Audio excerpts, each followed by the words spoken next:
Donc, bienvenue. Donc, nous sommes là pour célébrer la publication de cette nouvelle édition du Nietzsche de Foucault. Ce sont des textes qui n'ont jamais été publiés avant et qui donc se composent des cours à l'université de Vincennes en 69, 70, de conférences à Buffalo en 70, de conférences à McGill en 71 et de travaux antérieurs du début des années 1950. Donc ce sont des textes qui proviennent de l'archive, de la nouvelle archive à la BNF, où il y en a beaucoup d'entre vous qui passent beaucoup de temps, Nikki Clements par exemple. Et donc voilà. Parce que je vais dire. Non, oui. Et Anne Stoller va expliquer tout ça dans une minute. Et donc voilà le nouveau livre qui paraît aujourd'hui.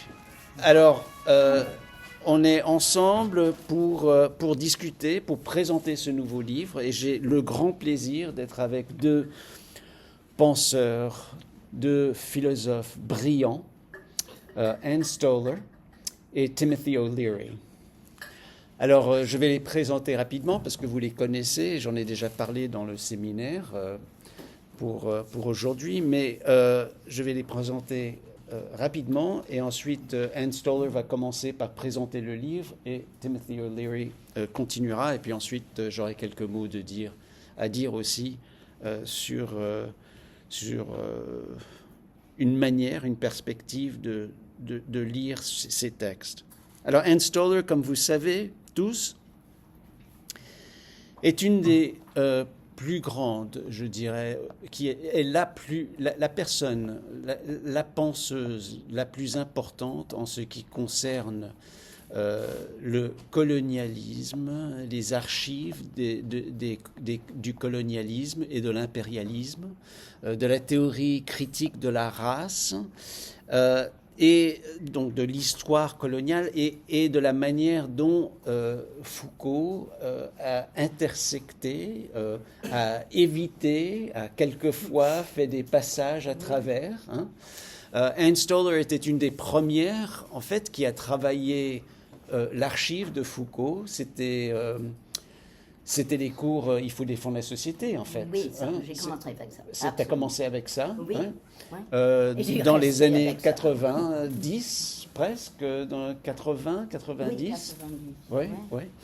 Qui a éventuellement mené, bien sûr, à plusieurs livres absolument remarquables, qui ont été traduits en français aussi. J'avais espéré les avoir aujourd'hui sur la table. C'est un autre texte de Anne Stoller qui est sur la table, mais j'avais espéré avoir, bien sûr, Au cœur de l'archive coloniale, Question de méthode, qui a été publié du reste par les éditions EHESS en 2019, en français, en anglais, c'était Along the Archival Grain, que vous connaissez tous. Je veux dire, c'est un texte... je dirais même un texte fétiche, presque. Donc, du travail remarquable. L'autre livre qui a été publié en français, c'est La chair de l'Empire, qui est apparu avec La Découverte en 2013. Anne Stoller est à la chaire de Willy Brandt, Distinguished University Professor of Anthropology and Historical Studies à la New School. Elle a été professeure invitée ici le HESS, à l'ENS aussi. Elle a fondé et dirige le Institute for Critical Social Inquiry à New York, qui est un institut formidable, qui a des programmes d'été qui sont du reste remarquables. Donc si ça vaut la peine de regarder, cet été c'est Homi Bhabha, Susan Buck-Morse et qui d'autre? Fred Moten. Et avant ça, Judith Butler. Donc ça l'année dure. Prochaine. Ah. Oui. C'est Mon ami. C'est pour 2 semaines? C'est combien? C'est 3. Une semaine. Une très semaine intensive. très intensive. Très. À New York. Ouais. Ça vaut la peine. Ça vaut la peine parce qu'il y a des gens de tout le monde qui viennent. Ouais. Et ce Donc, n'est pas que les étudiants, c'est des profs aussi. Ouais.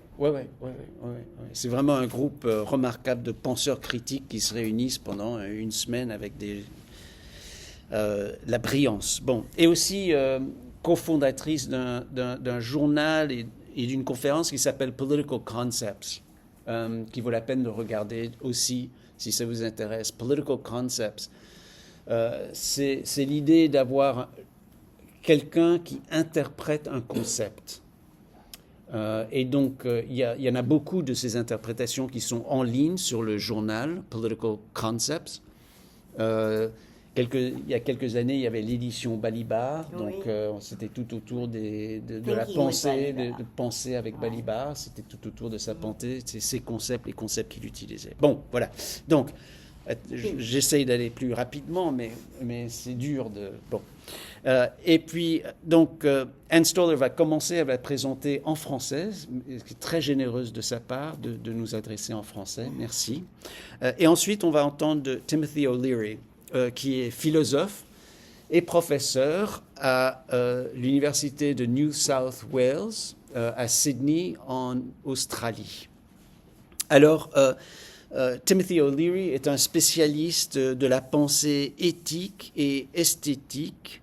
Il se penche sur les dimensions esthétiques de la littérature, et c'est peut-être le penseur le plus important, ce qui concerne les questions d'éthique, littérature et le travail de Foucault sur la fiction. Il a publié un livre très important qui s'appelle Foucault and Fiction, The Experience Book, avec Bloomsbury en 2011. Donc vraiment à l'intersection de toutes ces questions dont on a tellement parlé dans ce séminaire sur l'expérience, n'est-ce pas, qui est fondamentale pour la pensée de Foucault. Aussi, il a écrit Foucault and the Art of Ethics avec Continuum en 2006. Et il est aussi spécialiste sur les approches philosophiques sur les questions de bonheur, de happiness, de eudaimonia, peut-être. Il est en charge du groupe de recherche en Australie qui s'appelle Critique. Et ça aussi, c'est un groupe qui met ensemble Critique Now, qui est absolument formidable. Et maintenant, il est en train de faire des recherches sur la sensibilité. Et du reste, je voulais que vous parliez en partie, parce que vous avez déjà commencé, ok. Parce que Anne Stoler aussi fait des recherches sur la sensibilité. Donc, les politiques et la politique. Et Timothy O'Leary a un article qui va paraître sur Rancière, Virginia Woolf, Annie Ernaux et Sensibilité dans le journal de la littérature moderne, qui devrait paraître d'un instant à l'autre. Mais il continue donc dans cette veine, particulièrement à travailler sur Foucault dans cette question, mais Rancière et d'autres. Bon, merci tous d'être ici, Pierre-Antoine et vous tous. Je vais passer le micro, enfin non, il ne marche pas, à Anne Stoler, qui va nous lancer ce livre et le présenter. Merci infiniment. C'est un privilège. Merci. Merci. Bienvenue. Merci, Bernard. C'était trop gentil. J'ai une voix assez forte et j'espère que ce n'est pas difficile de m'entendre. Et aussi, c'est mieux, je crois, si je parle doucement, lentement. Parce que si je sais de parler français trop vite, c'est foutu. Je sais, ça c'est pas exactement. Bon, bonjour tout le monde et bienvenue pour célébrer un événement tout à fait spécial. Un beau cadeau qui nous donne des bases solides pour comprendre le travail de Foucault sur 30 ans. Cet événement est la parution, comme vous savez déjà, de Nietzsche. Cours, conférence de travaux. C'est intéressant parce que le PDF que j'ai, c'est pas marqué comme ça. C'est Nietzsche en haut, c'est Foucault en bas. Mais je sais pas.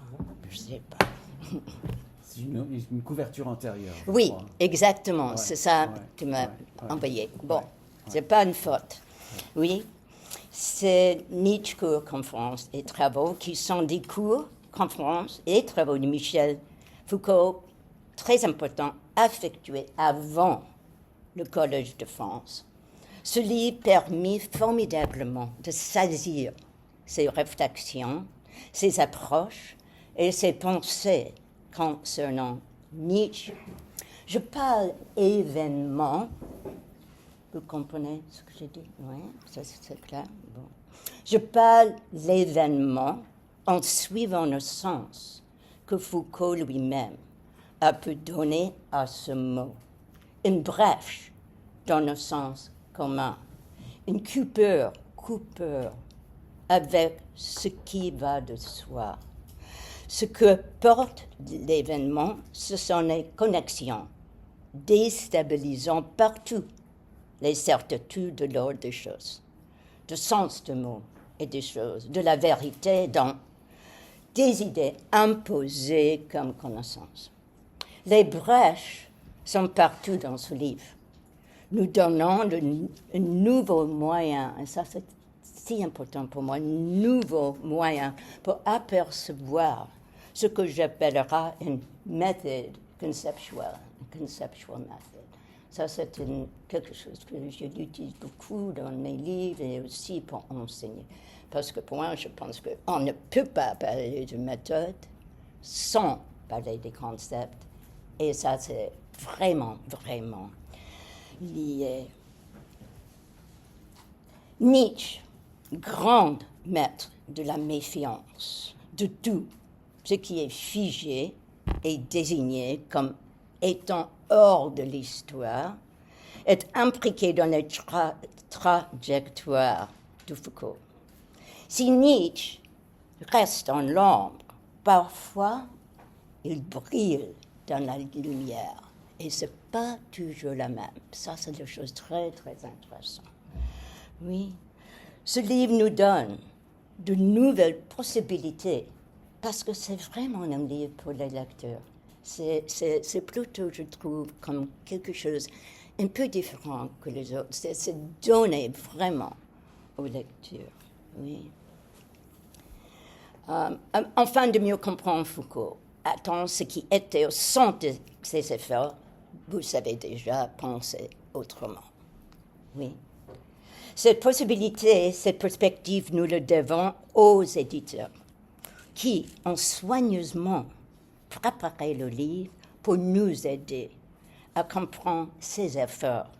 Les lecteurs initiés, les lectrices initiées, comme ceux qui ne sont pas encore très familières avec la généalogie présentée. Et ça, c'est un vrai défi, oui, de parler les deux en même temps. Ça, c'est l'idée de l'Institut that I run, Critical Social, d'avoir les gens qui ne connaissent pas du tout Heidegger et les gens qui ont lu tout, déjà, dans la même salle. Il me semble que le concept événement capture un sens de nouveauté tant dans le contenu que dans la forme. Le livre ne s'inscrit pas dans la série de ces cours au Collège de France, publiés, comme tu sais, vous savez, par Gallimard, et cette fois-là, c'est toujours école. C'est le troisième. Et normalement, pour les autres aussi. C'est la même chose. Ah bon. C'est la même collection. C'est le seul livre où le nom de Foucault, j'ai pensé, est placé après un autre nom que le tien, Nietzsche. Oui, en effet, vous l'aurez presque la vedette à Foucault. Oui. Le titre même nous donne un indice fort de nouveau projet, ce qui le signale quelque chose qui n'avait jamais été fait, de réunir ses écrits, ses travaux préparatoires, la totalité desquels ont été écrits et pas publiés, Et comme Bernard il a déjà dit, en surveillance nous dans nos livres ses notes pour son cours à Vincennes, ses cours à l'Université de Buffalo, ses conférences à l'Université de McGill, dans lesquelles peuvent être lues ses analyses de la vérité, de l'histoire, de l'origine. Et c'est pas court, vraiment, il donne beaucoup de temps pour chacun. Oui, et le schéma, oui, Foucault les a fait en numérotant, oui, chaque élément, préparant la suite de son travail. Tous ces cours, conférences et travaux nous permettent de tracer ces références à Nietzsche. Tout est là. Oui, on peut le voir ça avant, ici et là. Mais ici, c'est tout dans le même endroit. Les passages qui l'ont retenu, mis en italique toujours, oui, ou soulignés. Dans l'écriture de Nietzsche, les idées sur lesquelles il est souvent revenu, et c'est méticuleusement étudié. Dans tout ceci, nous, lecteurs, pouvons suivre ces chemins, ces voies aléatoires, jamais linéaires. Nous avons ici le privilège de voir la profondeur de son engagement, oui, avec les mots et les choses de Nietzsche. Le rejet de la recherche, comme j'ai dit, des origines, dans ses nombreuses variantes, à la base de la connaissance, de la race, de la sexualité ou de la logique. Ça, je trouve très intéressant aussi. Comme Nietzsche, Foucault souligne comme la connaissance est façonnée ou fabriquée pour profiter aux puissantes et au service de leur lutte pour installer la vérité. Les gens et les choses déplacées sont subsumés, déqualifiés, exclus du monde respecté et du savoir sacré. Arrêtons-nous sur les manières dont le contenu du livre est rendu accessible par les choix de sa forme et sa présentation. Et ça, c'est quelque chose vraiment, moi, je trouve nouveau. L'introduction indique, comme toujours avec les autres, que le livre est organisé. Mais je crois que c'est Bernard qui dit ça pour faciliter l'approche des lecteurs. Et cela est vrai de différentes façons. L'ordre de présentation, pour moi, est comme une cartographie souple, une Google Maps, comme un Google Maps qui nous laisse choisir nous-mêmes, oui, les trajets que l'on veut suivre, soit les trajets, que ce soit entre les endroits, dans les textes de Foucault ou Nietzsche cités, ou entre les textes de Nietzsche lui-même, comme Par-delà le bien et le mal, Zarathustra. Les aides commencent avec une introduction claire, suivie par des notes pour chaque chapitre très référencées. Mais c'est incroyable. C'était là déjà. Mais ici, je le trouve, c'est vraiment quelque chose. Oui. Avec des pages de Nietzsche que Foucault cite directement, les lieux où Foucault faisait ses conférences. Les aides se poursuivent avec la chronologie des écrits de Foucault faits par Daniel Bouvert. Les aides continuent dans les notes de chaque chapitre, comme j'ai dit, qui détaillent les contextes dans lesquels Foucault présentait ses travaux. Ceux qui n'étaient pas encore publiés, oui, on sait, oui, il était à Buffalo, il était là, oui. Quand il était dans les endroits, les étudiants manifestaient, affrontaient les règles de l'université, les lois injustes pour les gens sans abri ou sans travail. Avec ce sentiment d'être coincé, Foucault a été à leur côté. Sa politique n'était pas que les mots. Oui, on sait ça. Elle était en pratique. Nous comprenons pourquoi chaque chapitre est désigné comme une situation. Ça, c'est très important. Une situation. Mieux que l'idée de contexte. Oui, celle de ces situations met l'accent sur les relations. Oui, c'est encore la forme choisie par les éditeurs du livre qui nous aide. C'est vraiment différent oui, que les autres. Nous pourrons dire que Nietzsche reste dans l'homme invisible, oui. Je suis d'accord, mais il semble que Nietzsche est toujours présent. Oui, toujours, plus ou moins explicitement. Nous est donné une cartographie pour nous permettre de choisir les signes qu'on veut suivre. En même temps, parce qu'on peut commencer avec l'introduction ou non. Commencer avec l'essai que Bernard il a écrit à la fin. C'est vraiment une possibilité de bouger le tout. En même temps, il me semble que Nietzsche est le filigrane, oui, dans ses notes. Et le filigrane, pour moi, est en anglais, c'est plus fort, parce qu'un filigrane peut être fil, oui, mais en anglais, tout le monde sait, c'est quoi? The watermark. C'est le watermark. Ça, c'est vraiment quelque chose de différent. Nietzsche est le filigrane dans ses notes, dans la pâte de ses papiers. On ne peut pas enlever, ça ne peut pas être effacé, oui, ni enlevé. À notre niveau, c'est presque fini. Ouais. Merci pour la patience de quelque chose. Pas très vite. C'est vrai que les éditeurs ont formulé une généalogie des rapports de Foucault à Nietzsche avec les courbes qui marquent les arrêts, les hésitations, les chemins abandonnés. Comme on sait, ça c'est une vraie généalogie. Oui, c'est pas qu'une question linéaire. C'est comme ça bouge, arrête, oui, commence d'ailleurs. Oui. Wittgenstein a écrit « Nous voulons marcher et nous avons besoin de frottement. Revenons donc au soir raboteur. » So it's beautiful in English, you know. Find the friction. You're not going to find the friction unless you go, as he said in English, rough ground. Rough ground. I love that. I just want to stay on rough ground. Il me semble que c'est aussi le choix de Foucault. Partout, dans tous ces travaux.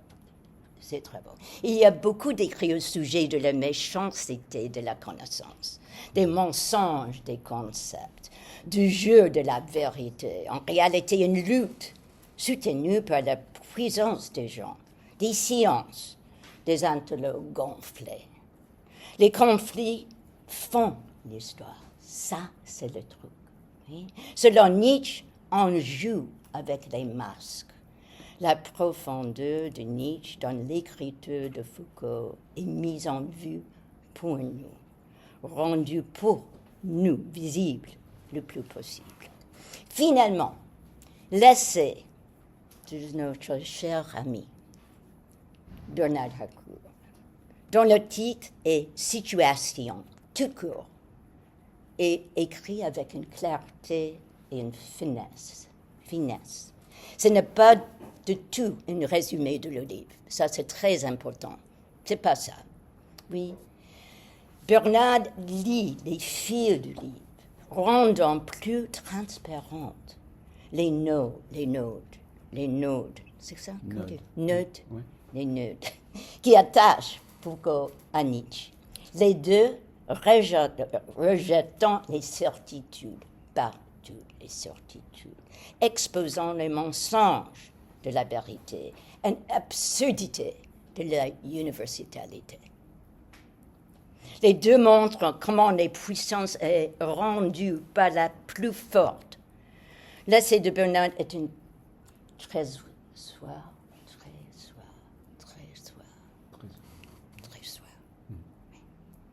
C'est un livre en lui-même. Oui, c'est 80 pages. C'est incroyable. C'est déjà incroyable. Il indique l'important partout, souligne les contradictions. Ça, c'est quelque chose. C'est pas que Foucault avale tout de Nietzsche. Oui, c'est pas ça. Il y a les fois, il y a la tension des fois. Oui, on peut lire, imaginer les accords, oui, et discordes dans les échanges quant à la fiction de la vérité et de la connaissance, construite pour gagner et renforcer le pouvoir. Un de ces principaux sentiers proposés est celui qui mène à une histoire du présent, du savoir, de la vérité et du pouvoir au présent. Dernièrement, il faut féliciter et remercier 1000 fois les éditeurs et surtout Bernard qui dirige le projet pour les efforts, pour ce qu'il offre aujourd'hui aux lecteurs. Cela peut être le commencement, je crois, d'une nouvelle trajectoire. Une trajectoire pour laquelle l'histoire est absolument nécessaire, toujours, et pour laquelle les choses considérées comme non historiques, ça c'est la phrase qui est utilisée tout le temps, non historiques, doivent être critiquées. Je vous remercie. Merci. J'espère. Merci infiniment, Anne, pour nous lancer de cette manière, en introduisant plusieurs concepts que je crois auxquels on reviendra pendant la conversation. L'idée d'événement, par exemple, hein, de coupure, de brèche,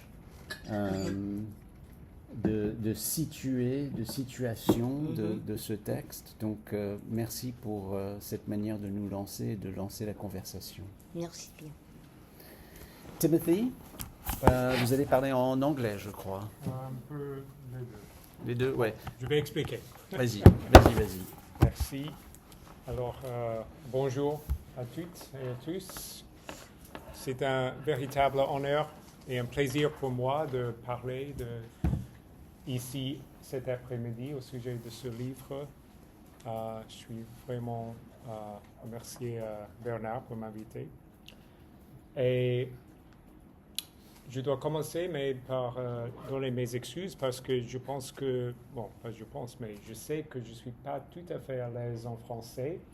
Alors je vais donner la plupart de ma présentation en anglais, mais avec des citations en français et éventuellement aussi à la fin une discussion en français aussi. Mais la plupart, j'espère que ça va aller pour vous. Donc, aujourd'hui, je voulais parler au sujet de deux genres de questions.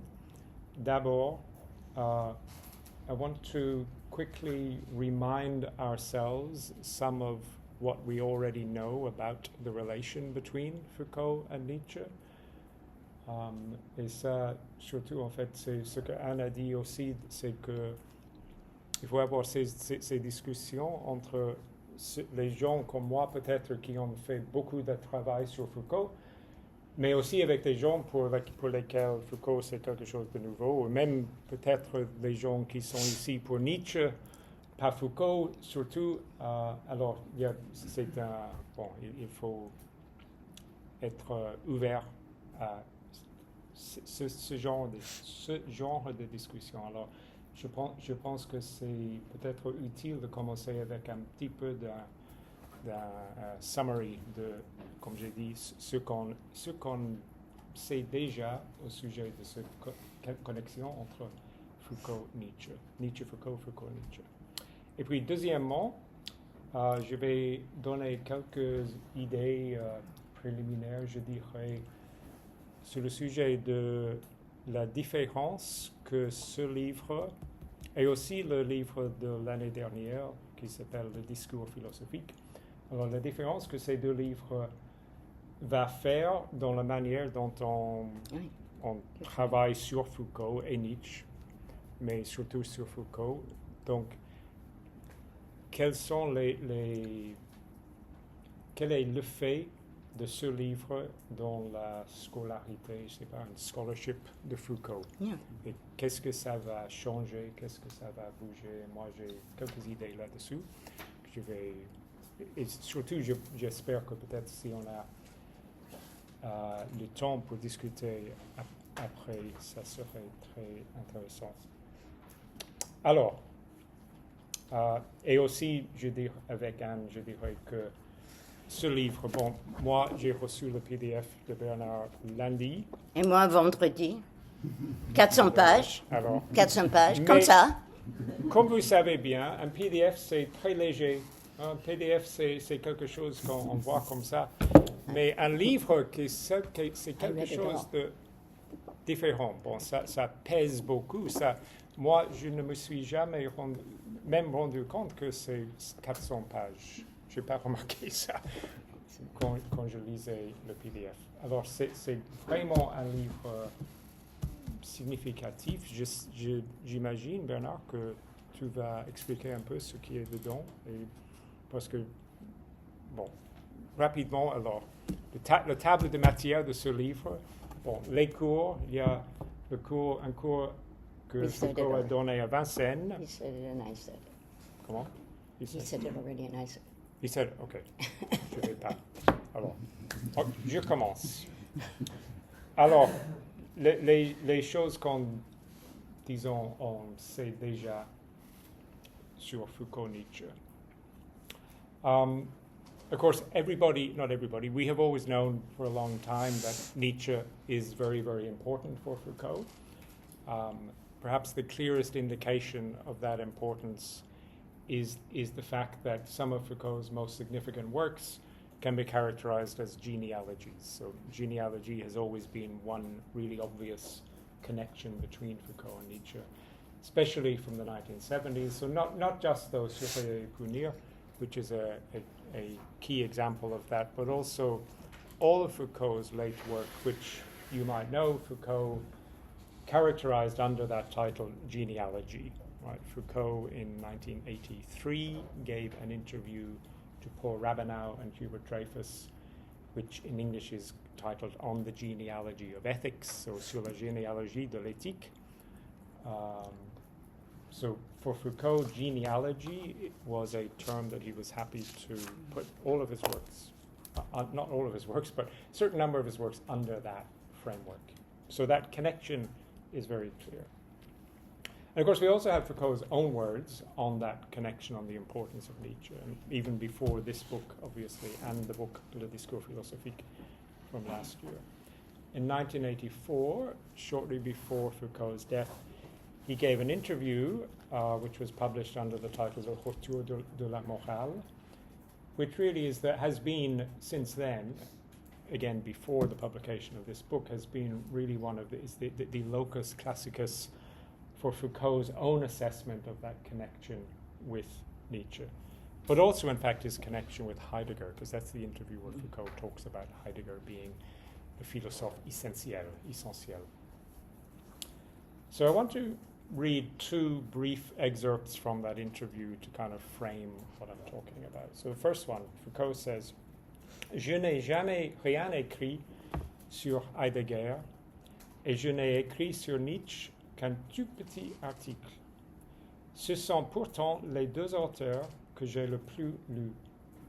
Je crois que c'est important d'avoir un petit nombre d'auteurs avec lesquels on pense, avec lesquels on travaille, mais sur lesquels on n'écrit pas. Alors, ce tout petit article that Foucault mentions is, of course, the essay called Nietzsche, la généalogie de l'histoire, de 91, publié en 91. Mais aussi, il avait déjà publié un article... 60. Ouais. Tout. Vous voyez, mon français, c'est pas tout à fait parfait. 71.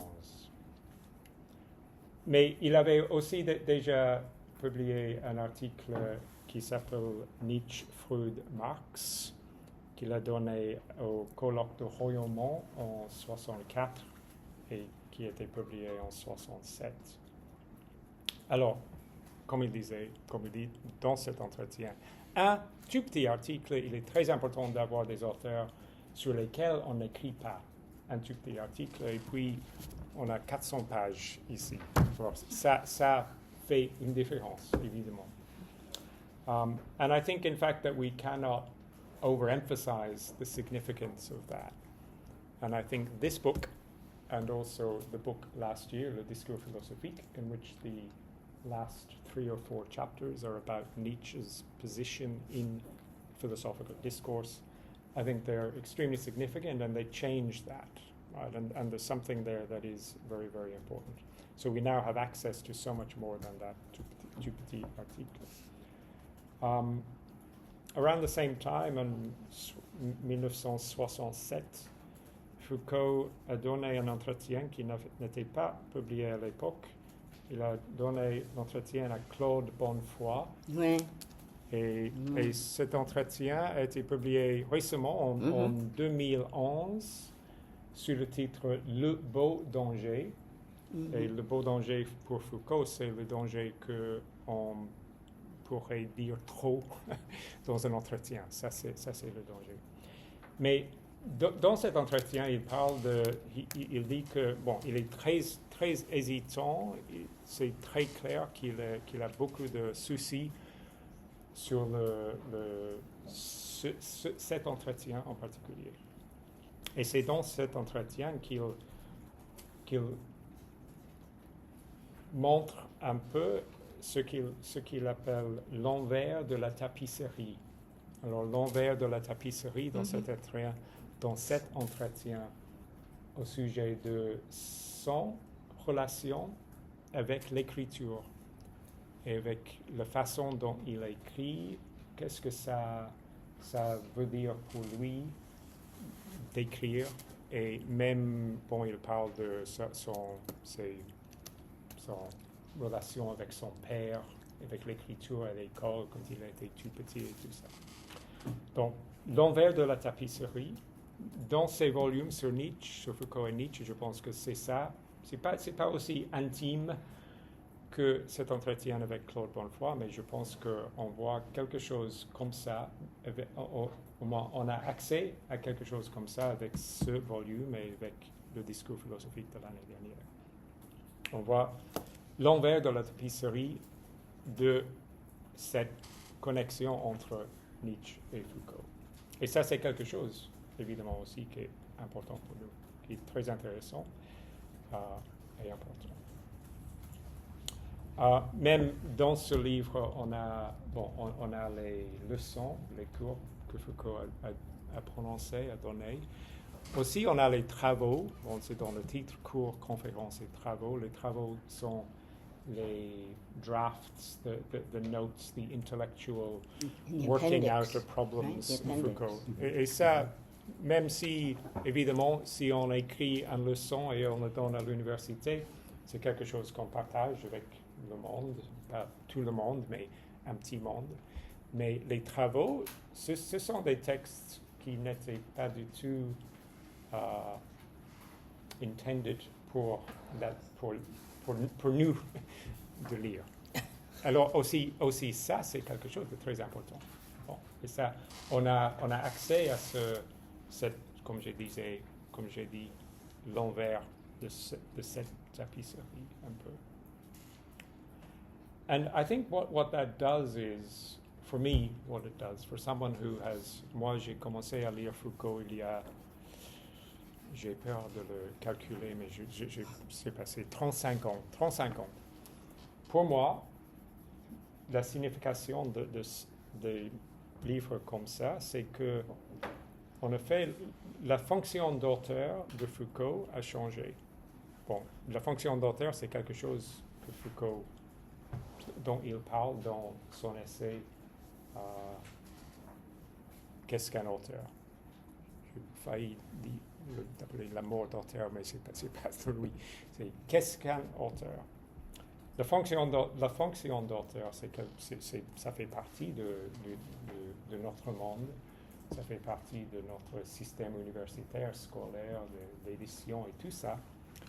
Et moi, comme j'ai dit, je pense que ces éditions, ces publications, ces volumes, je pense que Foucault, comme auteur, Foucault as an author, has entered into a new era. Bon, il y a, je pense, un changement profond pour Foucault là. Et ça aussi, moi, je ne sais pas exactement ce que ça les effets de ça, mais ça, je pense que c'est quelque chose d'important. And I think especially that means that we who work on Foucault, I think it brings new questions, new responsibilities, and perhaps even new difficulties for us in how we now approach the work of Foucault when we have this range of texts at our disposal. I think Bernard Harcourt exemplifies the kind of care and responsibility that we need to exercise in that regard in this book, both in the editing of the texts by Foucault themselves, in the really careful, really meticulous scholarship that he has put into that, but also, as Anna's already mentioned, that really significant part of this book is not the Foucault bit and not the Nietzsche bit, it's actually the Harcourt bit. And that is the very significant essay, Situation. And Situation, as you probably know, is put in all of these volumes and all of the courses from the Collège de France. The editor puts a situation pour expliquer un peu la situation du cours. Je pense que Bernard Harcourt a fait quelque chose ici beaucoup plus que ça. C'est et l'aspect que je veux dont je veux parler maintenant, c'est cet aspect de soin et de responsabilité et le mode éthique dans lequel il parle de ses œuvres.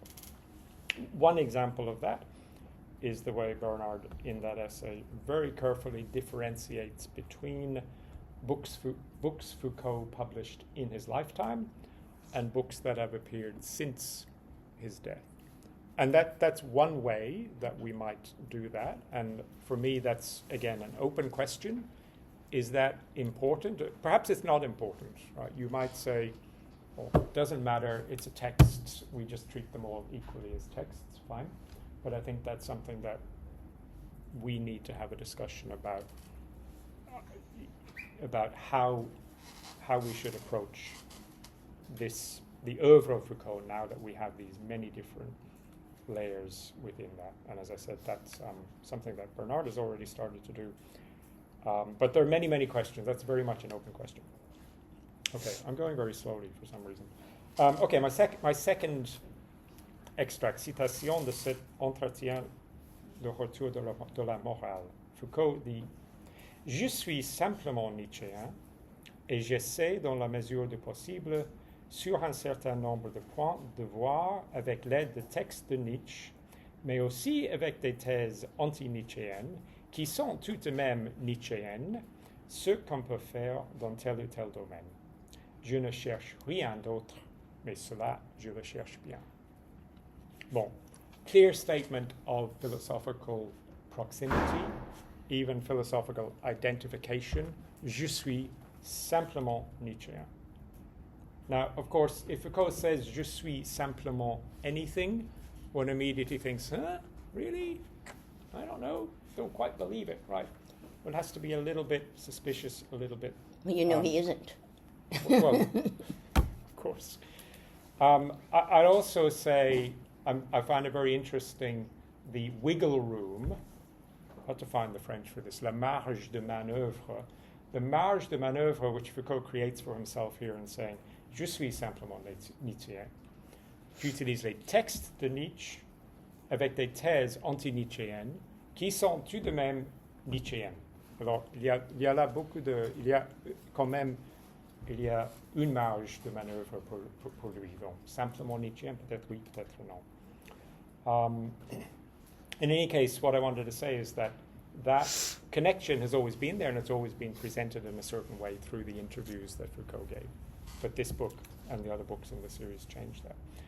I also want to say that something that strikes me is that perhaps the clearest indication of a connection of the importance of Nietzsche for Foucault and the connection between Nietzsche and Foucault actually appears not in Foucault at all, but appears in Nietzsche himself. And it's almost as if Nietzsche had called Foucault's work into existence through some magical incantatory powers, which, maybe Nietzsche did have those powers. what I'm talking about is a passage in Le Gai Savoir. It's book 1, section 7, where I think we see really, arguably, the entire research plan for Foucault's work from 1970, 1969, up to his death in 1984. French translation of this passage, I'm going to read you a little bit of it. In French, the title given is Pour les hommes actifs, which I hate. So I'll use, first of all, the English title in the translation that I also have access to, which is Something for the Industrious. Quelque chose pour les industrieux. Bon. Nietzsche, il donne une suggestion. Voilà quelque chose que vous pouvez faire si vous êtes industrieux. Et Foucault, il est. Qu'est-ce que Nietzsche dit? Il dit, jusqu'à présent, tout ce qui a donné de la couleur à l'existence n'a pas encore d'histoire. Où trouverait-on, par exemple, une histoire de l'amour, de l'avidité, de l'envie, de la conscience, de la piété, de la cruauté? Nous manquons même complètement jusqu'à ce jour d'une histoire du droit, ou même seulement d'une histoire de la pénalité. A-t-on déjà pris pour objet d'étude la division multiple du temps, les suites d'une fixation régulière du travail, des fêtes et du repos? Connaît-on les effets normaux des aliments? Y a-t-il une philosophie de la nutrition? A-t-on déjà recueilli des expériences sur la vie en commun, par exemple la vie claustrale? La dialectique du mariage et de l'amitié est-elle déjà exposée? Les mœurs des savants, des commerçants, des artistes, des artisans ont-elles déjà prouvé leur penseur? So, as I said, this passage to me reads like a prophecy of Foucault's work. It is like a list of all of the topics that Foucault investigated using that genealogical Nietzschean methodology. And thanks to this book, I can now see that Foucault references that passage, Gai Savoir 1.7, in his lecture in what here is called Annexe 1, Définition générale de la généalogie from the Cours of Vincennes. Foucault mentions that, he mentions this passage, without any commentary, though. And this makes me wonder if, as Foucault wrote that lecture in 1969, 1970, if Foucault was aware, if this was provoking Foucault, in fact, himself to form a research plan. Yes, penality, life in common, love, friendship, avidity, division of time, as we know from Survey et Punir, a very big topic. I wonder if that was happening. So that brings us back, I think, very much to this idea that Foucault, the question of whether Foucault is simplement Nietzschean. And this, I think, this is one way in which Foucault arguably was Nietzschean, or was even simply Nietzschean. But as I said, simply Nietzschean is too simple. It couldn't possibly be as simple as that. So yes and no. The wonderful thing about this book is that it sheds light on both the yes and the no of that connection of Foucault-Nietzsche. So I want to say something now about that, the impact I think that this book has, or some of just first thoughts about what I think that impact will be. I think especially what it does is it will problematize something that I don't know if in French language scholarship it's quite as noticeable, but in English language scholarship for a long time, people approach Foucault in terms of having three phases in his work. The three phases are connected to a decade, and they're also connected to a primary methodology, perhaps, or a primary point of concern. So the 1960s, the period of archaeology, focus on savoir. 1970s, the period of genealogy, focus on power, knowledge. The 1980s, return to the ancient Greek texts and a focus on ethics, on relation to self, on truth, truth-saying, parrhesia, etc. Now that three-part division, it's useful. In fact, Foucault uses it himself many, many times in interviews from the late 1970s and early 1980s. But I think one of the things that this book does is to undermine that and to make us rethink that, because what this shows us is that Foucault is engaging in a very significant way, engaging with Nietzsche from the very early 1950s right up until 1984. So this is the entire trajectory of Foucault's work. Nietzsche is significant. So that division, as I said, it's been useful. It's a grille d'analyse, and Foucault uses the phrase une grille d'analyse. He's fond of having a grille d'analyse to help us to analyser. It is useful, but I think this kind of book really will force us to not put too much weight on that kind of periodization of the work. Because really there is a certain continuity in that. And just to quote one of the things that Bernard says here, is that c'est à travers la confrontation avec Nietzsche que Foucault découvre sa propre manière de philosopher. So from early 1950s to 1984, Foucault is working out his manner of philosophizing through Nietzsche. So it's not that Nietzsche is simply someone who Foucault engages with as another, but Nietzsche is someone who Foucault actually works out his own approach through that reading of Nietzsche. And that's something that's really, really important. And again, this book gives us a lot more information about how that worked out, and we get to see, in a sense, in real time, Foucault doing that, working out that thought. I'm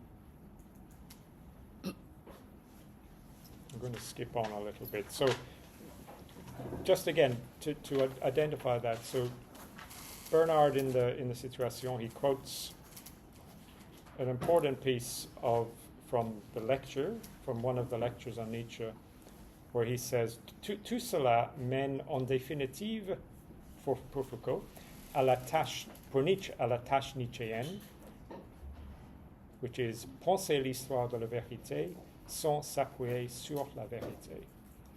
Et aussi, selon Bernard, elle deviendra aussi la tâche foucaldienne et la tâche critique, le cœur de sa méthode pendant les années 80. Le discours philosophique aussi, c'est un livre où Foucault parle de cette tâche de la philosophie dans des termes similaires, de diagnostiquer. Dans ce livre, le discours philosophique, Foucault dit la tâche de la philosophie, c'est dire ce qui se donne à voir dans ce qu'on voit tous les jours. Mettre en lumière soudain cette heure grise où nous sommes, prophétiser l'instant. Bon, comme nous savons tous, la couleur de la généalogie selon Nietzsche et selon Foucault, c'est le gris. Mais pour moi, c'est cette phrase « prophétiser l'instant » qui est intéressant. Bon, ça c'est dans le discours philosophique de l'année dernière, mais dans ce livre aussi, Foucault, dans le leçon 4 à Vincennes, il dit que chez Nietzsche, il y a, je cite, « assimilation de la philosophie à une activité historique qui peut être aussi bien connaissance du passé, diagnostic du présent, prophétisation de l'avenir, césure dans le temps, pliure et recommencement du monde. » Et Foucault, il continue, pour Nietzsche, il découvre que ce devenir ne se totalise jamais dans un présent qui aurait la forme unitaire et spirituelle de la mémoire, mais qu'il est toujours divisé contre lui-même, indéfiniment pluriel, fait des multiples croisements des séries multiples. Non point dans la contradiction logique, mais dans la lutte réelle, dans le grand jeu précaire des dominations. So these again are familiar themes from Nietzsche and also familiar themes from Foucault. But for me, what's interesting and what I have not thought about before, but maybe I just have never noticed it before, is this in both books. So in both Le Discours philosophique, which Foucault wrote in 1966, and also in the lecture course from Vincennes, 1970, he talks about Nietzsche and this idea of and also the function, the task of philosophy, as prophétiser l'instant ou prophétiser le devenir. I think that's something significant, and it's something perhaps that, of course, we've always known that the future is at stake in critique, the future is at stake in Nietzsche, the future is at stake in Foucault. But I think this idea, this concept of prophétiser, for me is a very interesting word to use for this. I had to search etymology on le petit Robert. Prophétiser en français, est-ce que ça a les mêmes sens qu'en anglais?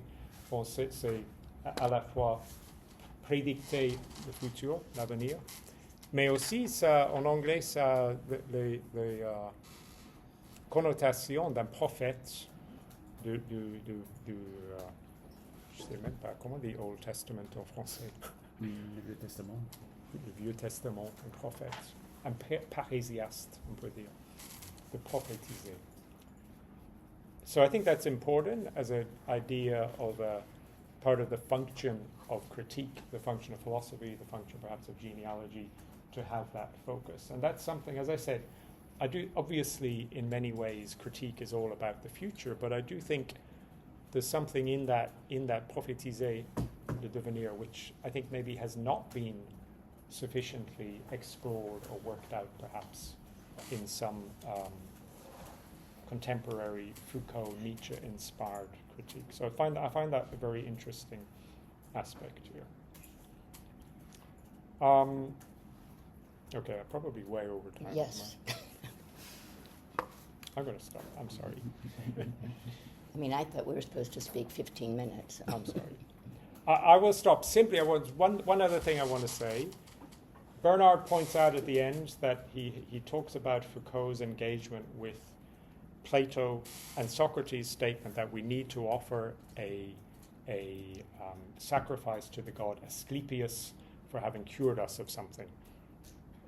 Long story short, Bernard points out that Foucault owes a debt of gratitude to Nietzsche.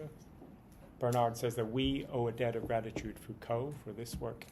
I just want to say that we owe a debt of gratitude also to Bernard for his work in bringing this together. I hope it doesn't involve killing any animals. Sorry. Thank you.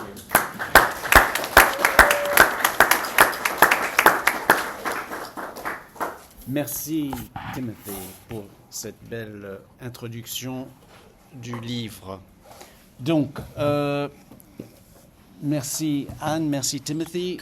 Peut-être que en 15 minutes, j'ajoute quelques pensées.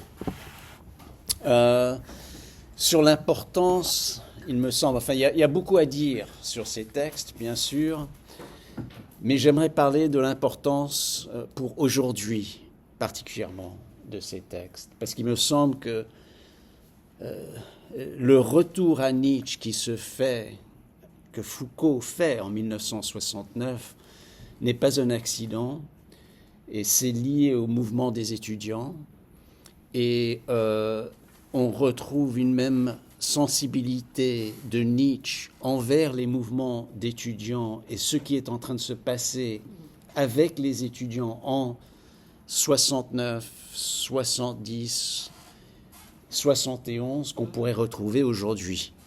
Alors, juste quelques mots. Alors, il faut bien comprendre que le premier cours qu'il donne à Vincennes dans son cours sur Nietzsche, c'est à peu près le 17 décembre 1969. On l'a d'après des notes des étudiants. 17 décembre 1969. Alors, mettons ça un peu en contexte.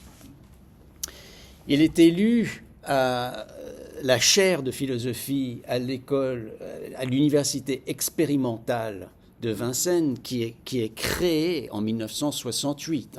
Il est élu le 16 novembre 68. 16 novembre 68. Donc il y a les manifestations à travers le monde. Enfin, ça arrive à Paris. Ça n'a pas déclenché à Paris, mais ça arrive à Paris. Et on se retrouve maintenant. Ils sont en train de créer l'université de Vincennes.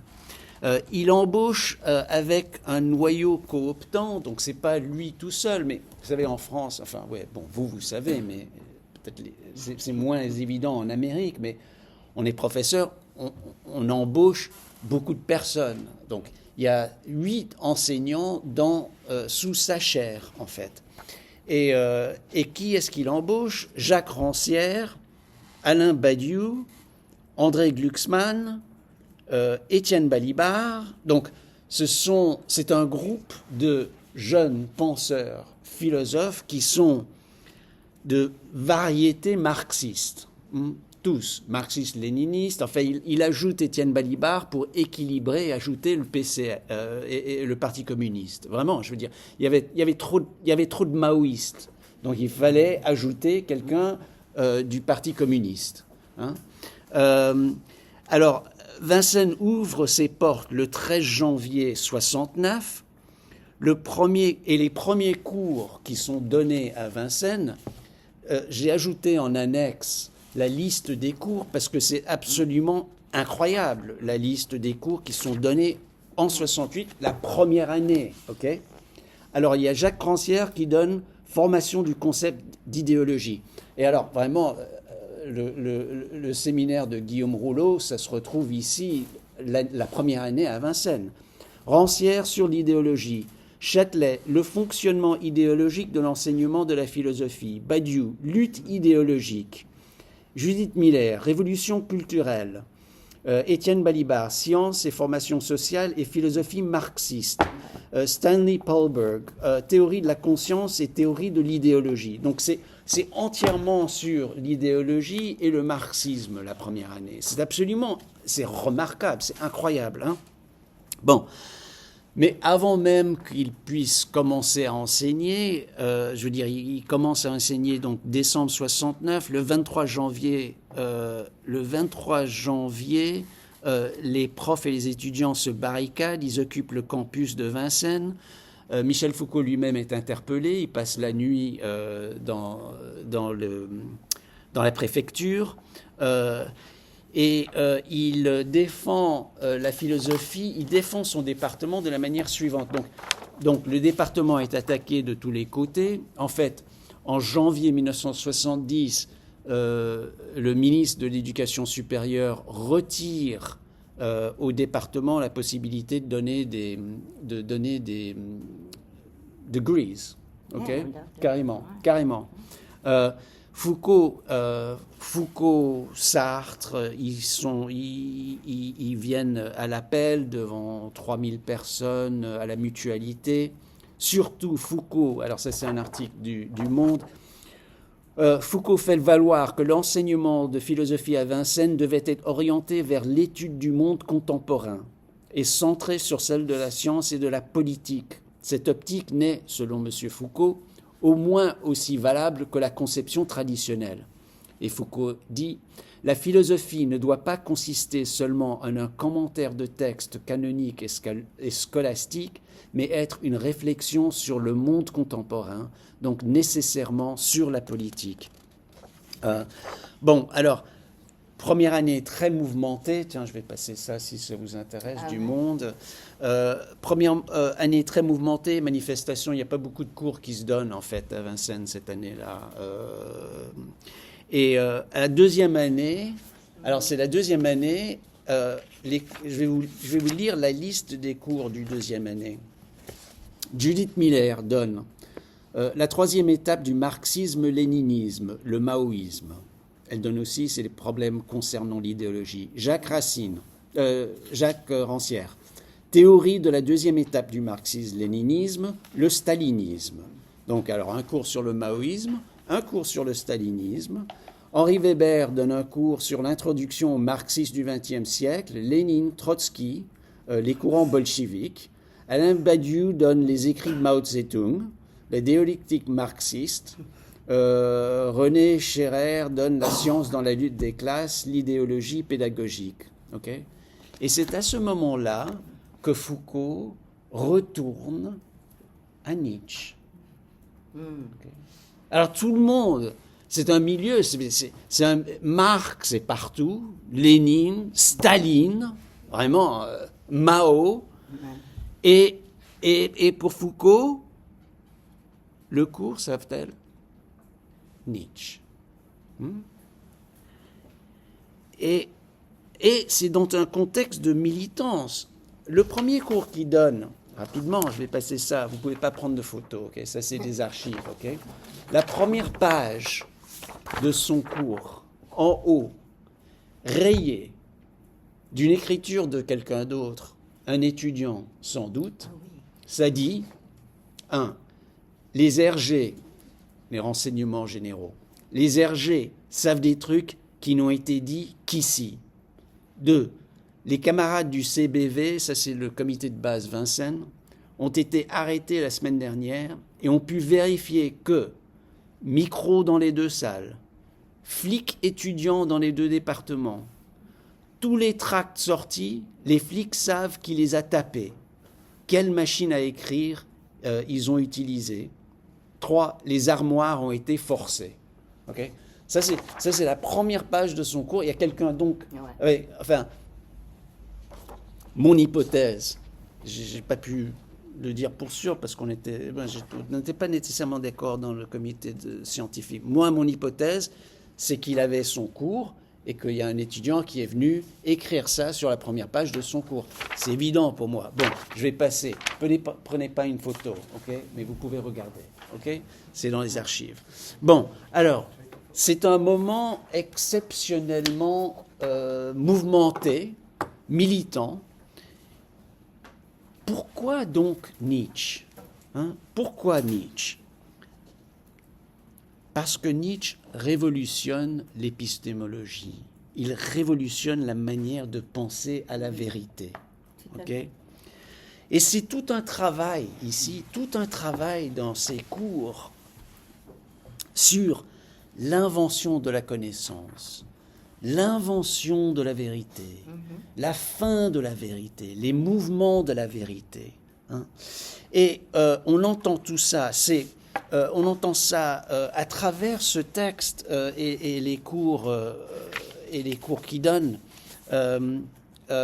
Et donc, par exemple, que la connaissance soit une invention, qu'est-ce que ça signifie? Qu'elle n'est pas inscrite dans la nature humaine, qu'elle ne forme pas le plus vieil instinct de l'homme. Qu'est-ce que ça signifie? Cela veut dire qu'elle ne s'articule pas comme une lecture, un déchiffrement. En quoi consiste cette opération? Qu'elle s'apparente à la méchanceté. C'était ça que, Anne, tu parlais de ça, de la méchanceté, le rire, mépriser, détester. Ça, c'est la connaissance, en fait. La connaissance meurtrière. Ça, c'est la page 141 du texte. 141, c'est merveilleux. La connaissance meurtrière, dévalorisante, différenciante. Elle n'est ni de l'ordre du bien. C'est une méchanceté, n'est-ce pas? Donc, c'est tout ce côté... Qu'en fait, pour tuer, on doit savoir, n'est-ce pas? Et le savoir, c'est meurtrier, n'est-ce pas? Bon, alors, c'est des jeux de force, donc on a tout ce développement, c'est à la page 63 par exemple, le savoir, la vérité, c'est quoi? C'est un surgissement, c'est une émergence, c'est une apparition, bon, vous savez, d'après... Nietzsche, généalogie, histoire, bien sûr, tous les mots qui ont été utilisés, toute cette philologie des mots de Nietzsche qu'il utilisait pour expliquer comment la vérité sort. On retrouve ici en fait tout le travail qui nous a donné ce texte merveilleux, Nietzsche, généalogie, histoire, généalogie, n'est-ce pas? C'est des jeux de force, c'est le hasard. C'est la domination. Page 74. Hasard, domination. C'est l'établissement violent et provisoire d'un système de domination. Et alors, à quoi ça mène? Ça mène à ce qu'il appelle, à la page 75, la stratégie révolutionnaire. Nous sommes, il dit, et ça je crois que c'est le paragraphe pour moi le plus important de tout ce texte, page 65, nous sommes à l'époque de la stratégie révolutionnaire. À l'époque où ce que nous sommes n'est plus à comprendre, ni à ressembler dans la forme de totalité spirituelle ou dans la forme de cette destination transcendantale qui surplombe l'Occident, n'est-ce pas? Donc Kant, etc., mais à comprendre et à disperser en systèmes aléatoires divers qui sont autant de formes de domination. Ouais. Okay. C'est ça le savoir. Le savoir, ce sont des formes aléatoires de domination, de formes de domination. Et c'est pour ça qu'il se tourne vers Nietzsche, à ce moment où il est complètement dans un combat avec ses étudiants contre ce système de domination. Où est-ce que ça va mener? Eh bien, ça va mener directement aux relations de pouvoir et tout son travail sur le pouvoir, n'est-ce pas? Il y a un passage fascinant, vous savez, c'était quand il s'est tourné vers Nietzsche en 67, il avait écrit à son amour, Daniel Defer, il avait écrit pendant l'été 1967, il dit « Je lisarde Nietzsche, je crois commencer à m'apercevoir pourquoi ça m'a toujours fasciné. » Il écrit « Une morphologie de la volonté de savoir dans la civilisation européenne, morphologie, n'est-ce pas, hein, dans la civilisation européenne qu'on a laissée de côté en faveur d'une analyse de la volonté de puissance. » En 66, il écrit ça. Donc, morphologie de la volonté de savoir, qui va donner, bien sûr, tout le travail sur le savoir, qui va donner tout ce travail dans ce livre, jamais publié, sur le savoir, le pouvoir savoir. Mais ce qui est fascinant, c'est de voir que, en fait, cette morphologie, éventuellement, elle retourne à la volonté de puissance. En fait, elle retourne à la volonté de puissance. Et on peut le voir dans le nombre de citations qu'il fait à la volonté de puissance de Nietzsche. Ce texte atroce de la sœur de Nietzsche, qu'il ne faut jamais citer, mais qu'il utilise, enfin, donc il utilise les fragments posthumes, mais il en parle une fois dans ses manuscrits de 1950. Il en parle une fois à Vincennes, de la volonté de puissance. Il cite une fois à Vincennes, 2 fois à Buffalo, et puis plus de 50 fois à McGill. C'est comme si c'est la montée en flèche vers la volonté de puissance, vers les questions de puissance. Et puis bien sûr, vous savez, tout ça, ça va se développer l'année suivante dans théorie et institution pénale. Ses cours au Collège de France le 8 mars 1972, donc c'est juste après McGill, où il va nous dire ce qui est derrière la forme de la connaissance, le sujet de la connaissance, le champ ouvert de ce qui est à connaître, le corpus des connaissances acquises, ce qui est derrière tout cela, ce sont des rapports de pouvoir. C'est la mise en jeu de formes de pouvoir qui créent du savoir, lequel à son tour accroît le pouvoir, n'est-ce pas? Et c'est tout ce travail, donc, théorie institution pénale, la société punitive où il va développer sa théorie du pouvoir en articulant les manières dont ce n'est pas de l'idéologie, ce n'est pas des appareils étatiques, ce n'est pas la possession, n'est-ce pas? Son pouvoir, ces notions de relation de pouvoir, ça sort entièrement de ce travail sur Nietzsche. C'était ça où ça menait. Alors, qu'est-ce qu'on peut retrouver? On peut retrouver, premièrement, une mutation foucaldienne vers la politique. Et c'est tout ce travail sur le pouvoir. Ensuite, on peut trouver une mutation foucaldienne vers la pratique, vers ce que j'appelle la praxis. Parce qu'il faut bien comprendre, les cours de Vincennes sont donnés en décembre 69 jusqu'en février 70. Le cours à Buffalo est donné en mars 1970, ok? McGill, avril 1971. Qu'est-ce qui est entre ça?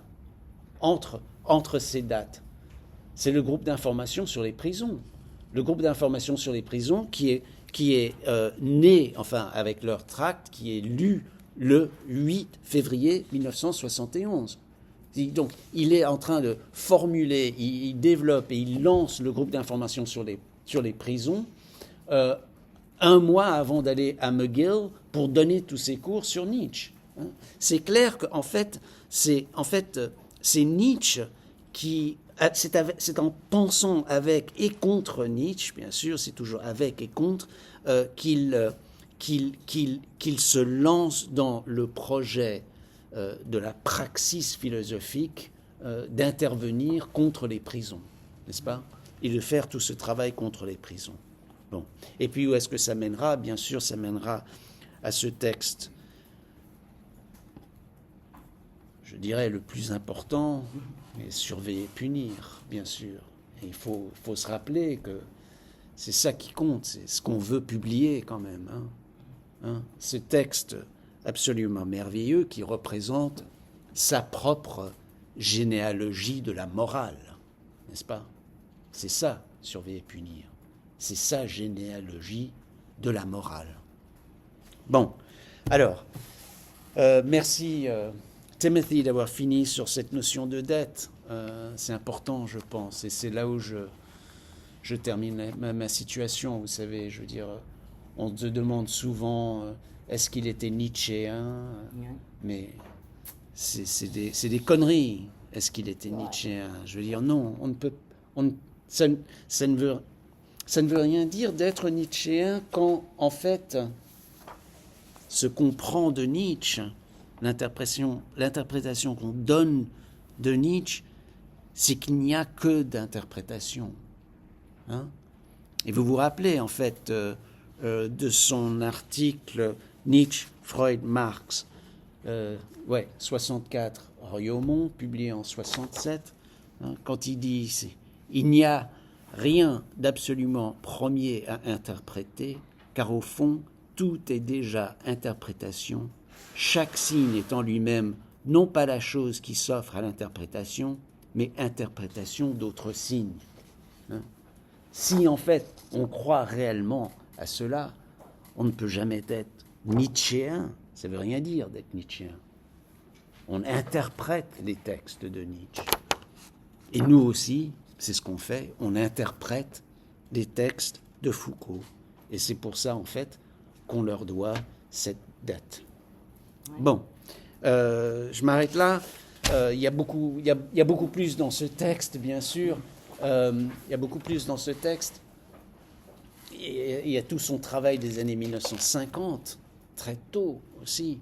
Mais je crois qu'on entend dans la manière dont il se tourne vers la vérité une manière de penser, comment les médias, il le disait à l'époque, comment la presse bourgeoise se prête à une véritable campagne d'intoxication lancée par le gouvernement. C'était leur mot en 1970.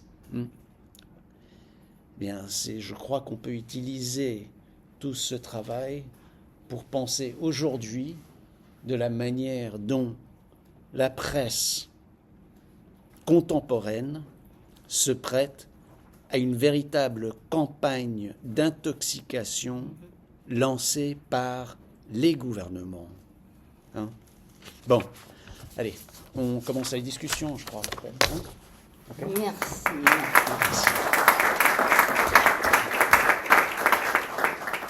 Je peux dire. Vas-y. Bon, ouais, allez, lance. Déjà, ouais, je sais. Lance. Mais il y a quelque chose qui me sévit. Parce que il y a une division toujours faite entre Marx et Foucault. Oui, la division, il déteste Marx, il veut. Mais si vous voulez voir les 68 heures, comme moi, oui, qui étaient tout marxistes, nous, tout le monde. Et les gens me demandent toujours, mais comment tu étais marxiste maintenant, Foucault? Tous les deux, dans une autre façon, à chercher comment ça marche le pouvoir. Comment ça marche le pouvoir. Et pour moi, c'était Marx plus carré, oui, enfermé, fermé. Mais c'est pas si loin que les deux. Marx, il avait une phrase, un mot très important pour Foucault. Subsumption. Les gens qui sont subsumés par l'État. Oui, par les relations de tout.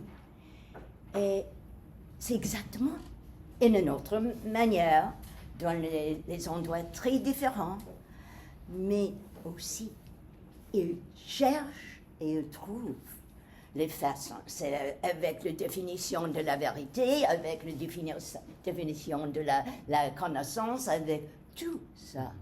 Oui, mais ça m'aide beaucoup parce que les jeunes toujours posent cette question. Comment les 68 heures là pour le marxisme et maintenant là pour Foucault et pour Nietzsche. Mais c'est différent et le même. Une seule chose. Pour moi, la généalogie est le plus important. Comme historien, pour moi, ça a changé tout le monde. Oui, ça, pas tout le monde, mais ça a changé l'histoire. Mais Foucault, elle a dit quelque chose de très intéressant. Elle a dit, you know, Nietzsche, il n'a jamais défini généalogie. Jamais. Jamais il a donné une définition de généalogie. Et on peut voir, c'était Foucault, à partir de Nietzsche, qui a trouvé une façon de l'expliquer, les ruptures de l'histoire, toutes les discontinuités de l'histoire, les choses reversales, le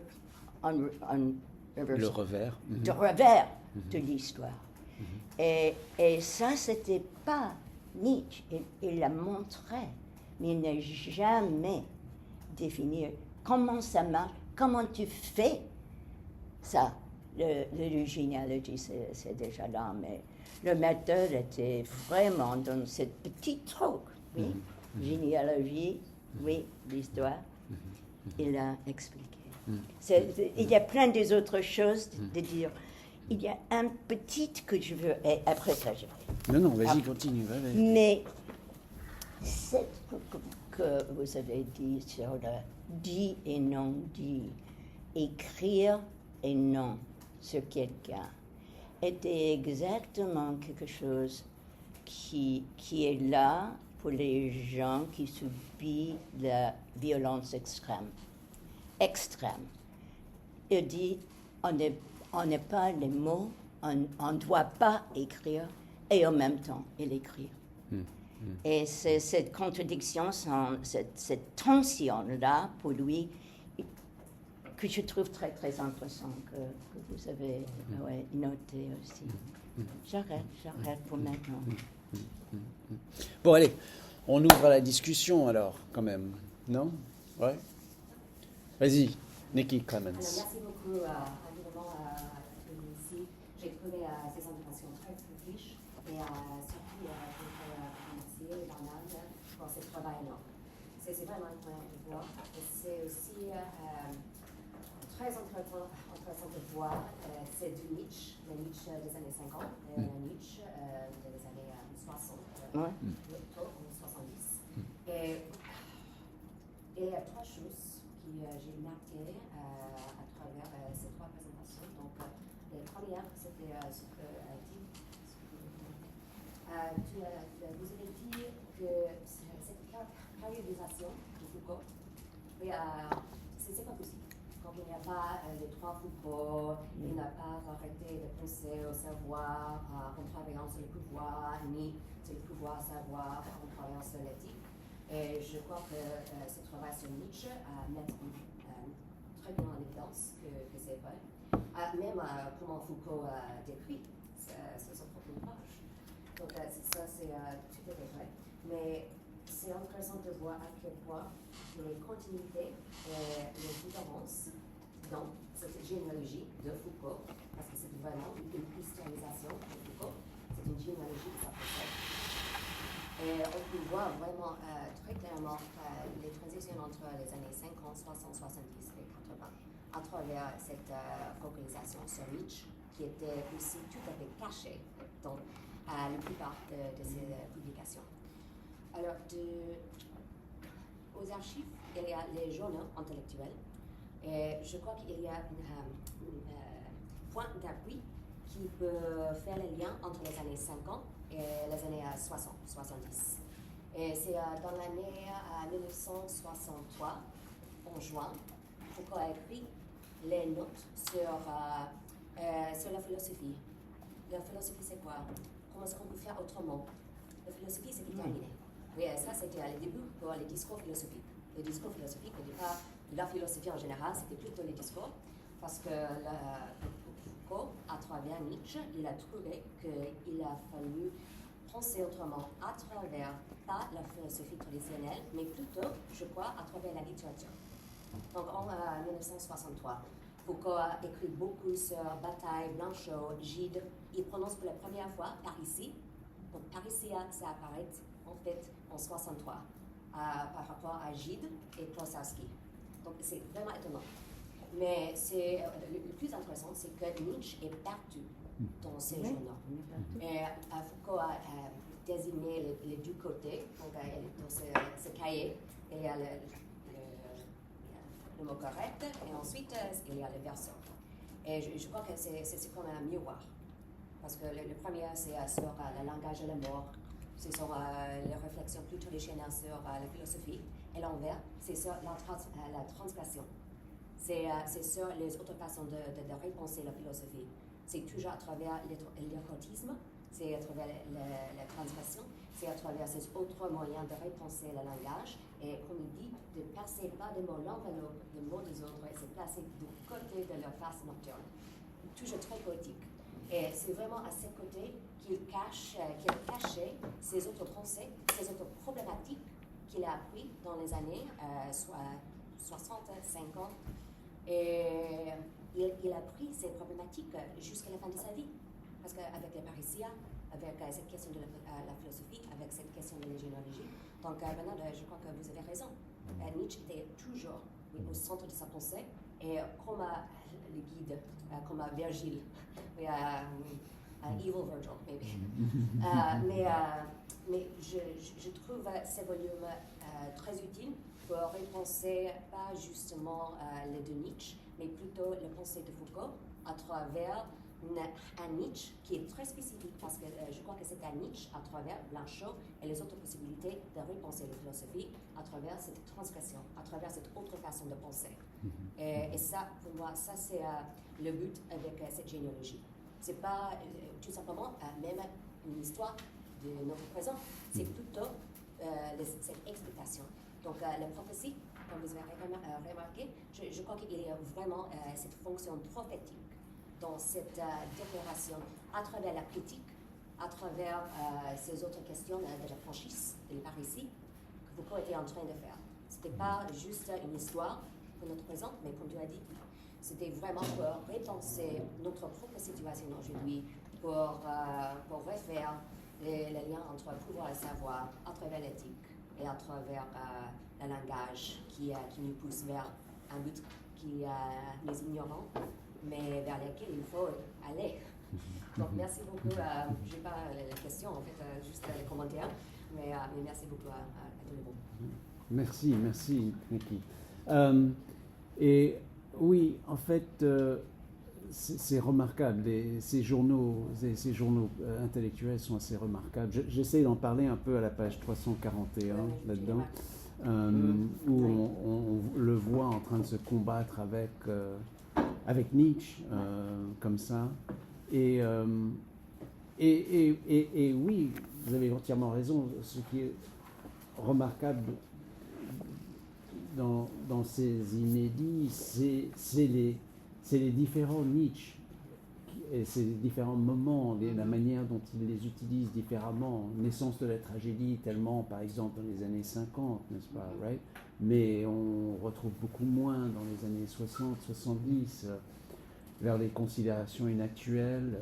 C'est ça qu'il avait, au début, enfin en 53, l'avait tellement intéressé, mais qui ressort comme dans son premier cours à Vincennes en 69. Right? Ouais. Et c'est non, pour 69, c'est dans le même cahier de 63. Oui.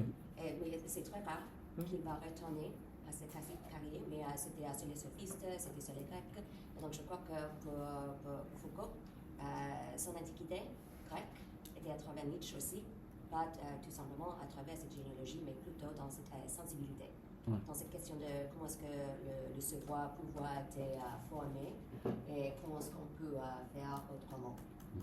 Même les derniers textes de ces journaux, Foucault dit le 20 août 1963, distinguer vouloir savoir et volonté de vérité. C'est F. Nietzsche. À l'autre côté, l'envers, c'est 21 août, gai savoir, le disciple qui ne sait pas dire non. Donc, ces deux choses sont très énigmatiques, mais je crois que c'est vraiment l'encadrement pour se penser à cette époque. En préparation pour les mots et les choses. L'archéologie, le savoir, ça fait partie de tous ces livres. Ouais, et puis ce qui est remarquable, c'est bon, ces fiches de lecture sont aussi remarquables. Il y en a des centaines sur Nietzsche, sur Heidegger, etc. Moi, j'ai particulièrement apprécié, j'en ai parlé dans la situation, il prend des passages de Nietzsche, il réécrit les passages de Nietzsche, et en haut, il écrit les mots et les choses. Ouais. Ou bien en haut, il écrit la volonté de savoir. Ouais. Et c'est avant même que le livre est né, il utilisait ces mots-là pour confronter, pour penser avec Nietzsche. Incroyable.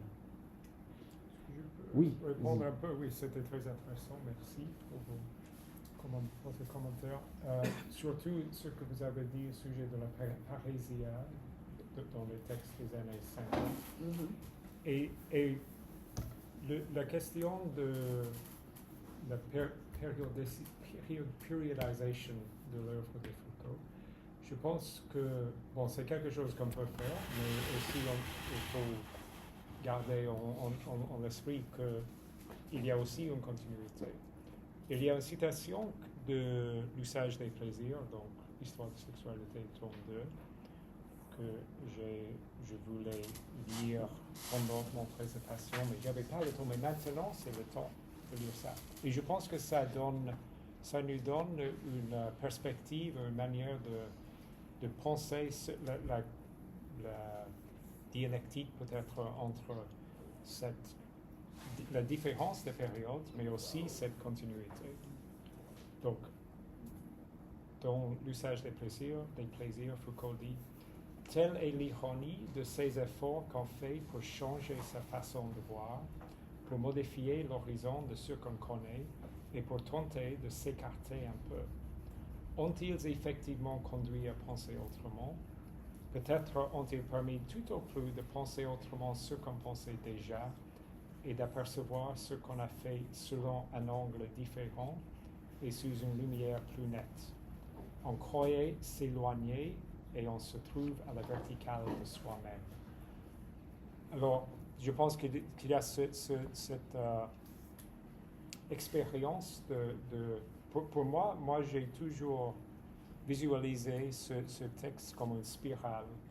Bon, on tourne comme ça, on est à la hauteur de où on était avant, mais c'est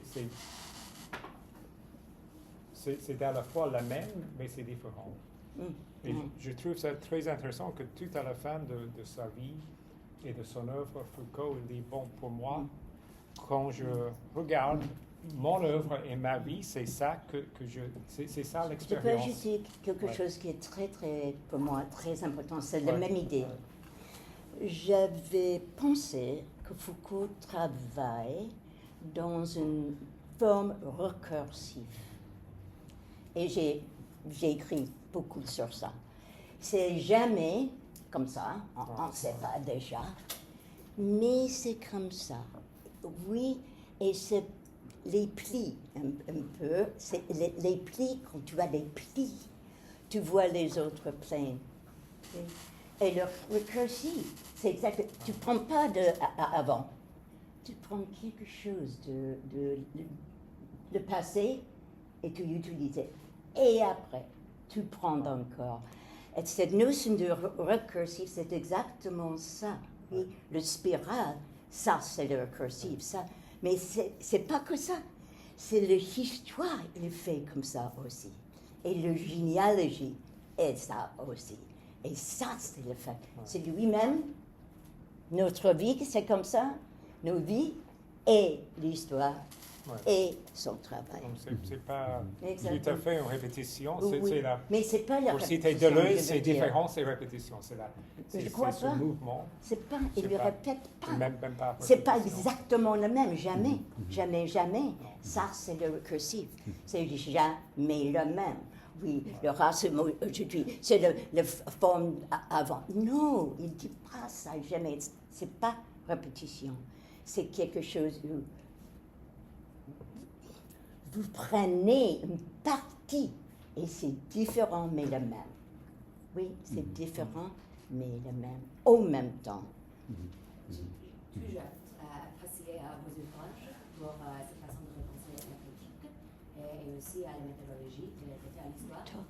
Ah oui, I always appreciated your Non, works. non, je comprends le français, Non, non, c'est plus mon fort. français. Je suis désolée tout le monde, je m'excuse pour mon terrible français. Mais j'ai toujours apprécié beaucoup vos ouvrages, parce que c'est précisément parce que vous avez mis en place ce type de critique, oui, cette sensibilité, oui, dans le monde théorique, mais aussi pour faire l'histoire. Et je crois que c'est une sensibilité très importante. Et je crois que vous avez tous les deux raison. Si je peux lire juste une phrase Oui. d'un journal de 63 encore en juin. Foucault dit peut-être n'est-il pas encore très possible de penser cette pensée autrement que dans ses rapports à la philosophie comme fin dépassement de la philosophie. Donc ça c'est en 63. Et c'est la formule qui va répondre pour le message de plaisir. Et c'est toujours cette façon de penser autrement qui est incroyable que c'était vraiment situé dans cette année 63 à travers Nietzsche, à travers les autres auteurs de la transmission. C'est personnel, je l'ai transcrit hier. Donc c'est totalement le hasard, mais aussi le hasard n'existe pas dans ces généalogies. Merci. Alors, une, deux, pas d'autre. Allez-y d'abord, et ensuite. Je voudrais poser quelques questions. D'abord au monsieur Timothy, parce que vous avez dit que vous pensez que ce livre a changé la fonction d'auteur de Foucault, et je ne sais pas si j'ai bien compris pourquoi. Et donc, je me demande aussi si on pourrait penser ces rapports de Foucault à Nietzsche d'une façon qui est entre ce que vous avez parlé et ce que M. Bernard a parlé, parce que vous avez dit, Foucault, il dit « je suis nietzschéen », je suis simplement nietzschéen, et vous avez mentionné quand il dit que il n'a jamais écrit sur Nietzsche, et par contre, on a 400 pages. Et M. Bernard a dit, mais il a...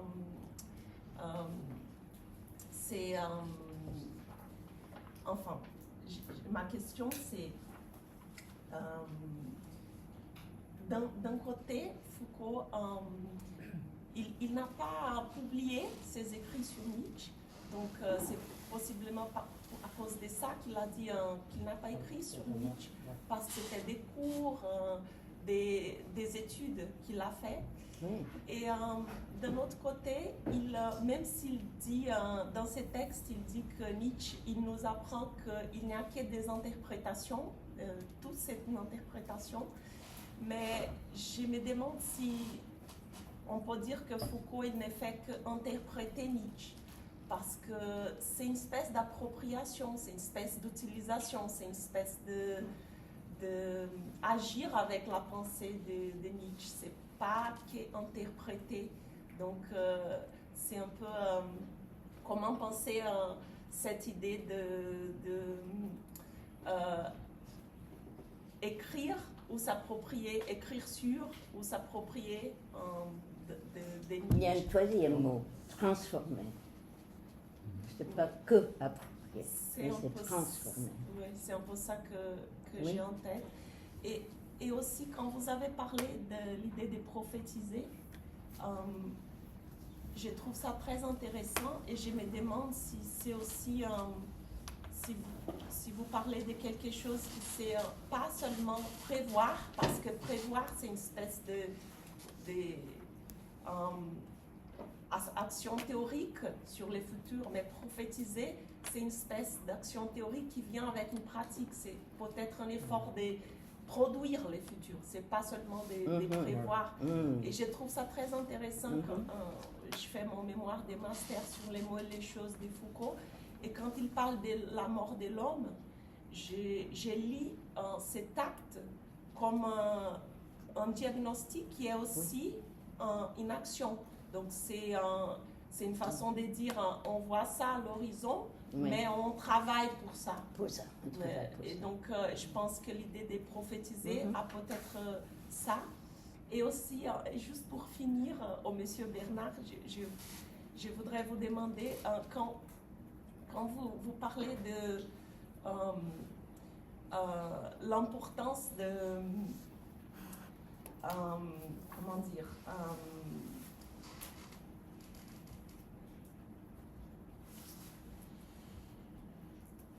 pardon, j'ai oublié ma question. Je reviens dans une minute. Ok. Vous avez déjà beaucoup de questions. Oui, déjà. On a beaucoup de travail à faire pour le collège. Je me suis rappelé.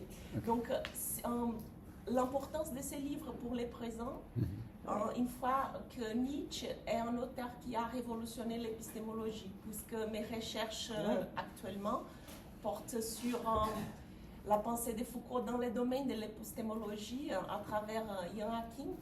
Et donc, quand on parle de la méchanceté, du mensonge, des jeux de vérité, etc., et une fois qu'on est dans une époque, comme on dit, de la post-vérité, ou de la fin de la vérité, et Foucault est un auteur qui a été attaqué dans les domaines de l'épistémologie, surtout de l'épistémologie analytique, à cause de ce type de recherche. Je me demande si on ne peut pas utiliser ces recherches sur Nietzsche, comment dire, pour repenser l'idée de la vérité, mais contre la post-vérité, même si on se méfie toujours de la vérité. Comment penser les rapports politiques à la science aujourd'hui avec ces livres? Ok, bien. Tu veux commencer? Oui, j'ai une idée très très proche de ça. Je pense que les idées autour des sentiments, parce que Foucault il dit très très important, chaque sentiment a une histoire. Ça, c'est une phrase de lui qui m'a bouleversée parce que j'adore ça. C'est presque tu m'as travaillé à partir de ça. Mais la chose qui n'a jamais été faite, que le sentiment est une épistémologie lui-même. Oui, c'était la raison et le sentiment divisés. Mais la chose que vous allez attraper, c'est le fait que tout ça, la jalousie, l'envie, tout ça, tu les as fait, tous les sentiments, est une façon de savoir. C'est un savoir, c'est une partie de l'épistémologie. Je travaille depuis longtemps sur exactement ça, la politique d'épistémologie qu'il faut repenser, parce que la haine, c'est une partie, oui. C'est le sensorium qui est là. C'est pas que, la raison là-bas. Et je pense que vous êtes en train de penser exactement ça. Timothy, tu veux adresser oui. le... Il y a beaucoup de questions là, et je vais essayer de répondre à quelques-uns. Donc, la question au sujet de la périodisation de l'œuvre de Foucault et de la fonction d'auteur de Foucault, et si ça change quelque chose pour moi. Quand Foucault dit dans cet entretien qu'il n'a rien écrit sur Nietzsche, sauf un tout petit article, bon, je pense que pour moi, c'est évident qu'il veut dire qu'il n'a rien publié sur Nietzsche. il a écrit des notes, il a même écrit, comment c'est maintenant, il a écrit des leçons, mais il n'a jamais publié un article ni un livre sur lui. C'est ça que je veux, sauf un article. Donc, si on pense à, bon, on peut dire facilement que Michel Foucault est l'auteur de Surveiller et punir. Et ça a des effets dans notre monde discursif. Bon, il est l'auteur de ce livre. On peut dire que Foucault est l'auteur de L'usage des plaisirs, ça va. Il est, quand on dit que Foucault est l'auteur de Les aveux de la chair, donc l'histoire de sexualité, tome 4, qui a été publié après sa mort, ça c'est un peu différent que les autres livres, parce qu'il n'était pas là pour tout finir et mettre les points sur les... Je ne sais pas si on dit ça en français, mais c'est un peu différent. Quand on dit maintenant que Foucault est l'auteur de ses leçons et de ses notes et tout ça, aussi, ça pour moi, ça introduit une différence. Bon, je ne dis pas que c'est bon, c'est mauvais. En fait, c'est bon d'avoir plus de choses de lire que Foucault, c'est certain. Je dis simplement que ça... Moi, je dis pas... Je pose la question de la façon si ça change Foucault en tant qu'auteur. Quand le librairie, le rayon des œuvres de Foucault, c'est beaucoup différent, c'est très différent maintenant qu'avant. Et je pense que ça, c'est quelque chose d'important, d'intéressant. C'est ça que je dis. Le sujet de la prophétisation, prophétiser, je pense que pour moi, ça, c'est quelque chose qu'il faut penser, réfléchir sur ça. Parce que, bon, vous donnez l'exemple de les mots et les choses à la fin. Il parle de la disparition de le visage sur le sable et tout ça.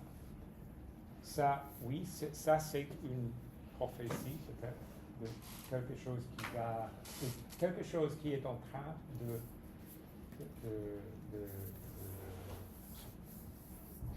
d'arriver maintenant à cette époque en 1966.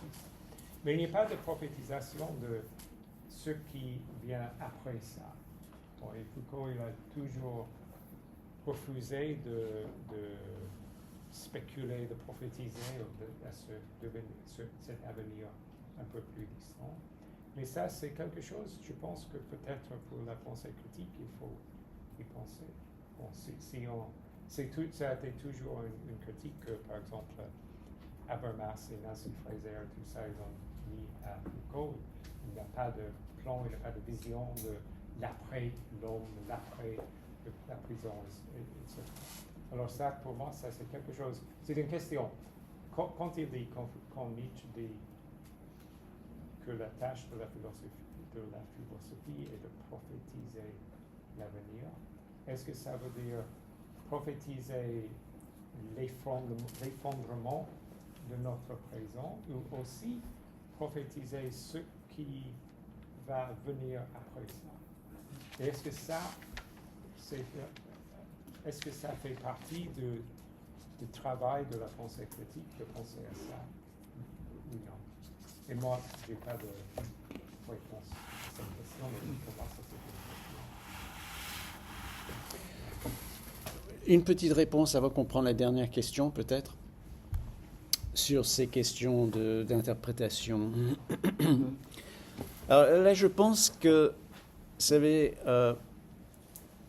on existe dans un monde très différent du monde de Foucault des années 60 et des 70 en ce qui concerne les questions de vérité, les questions de science et la politique autour de ces questions épistémologiques.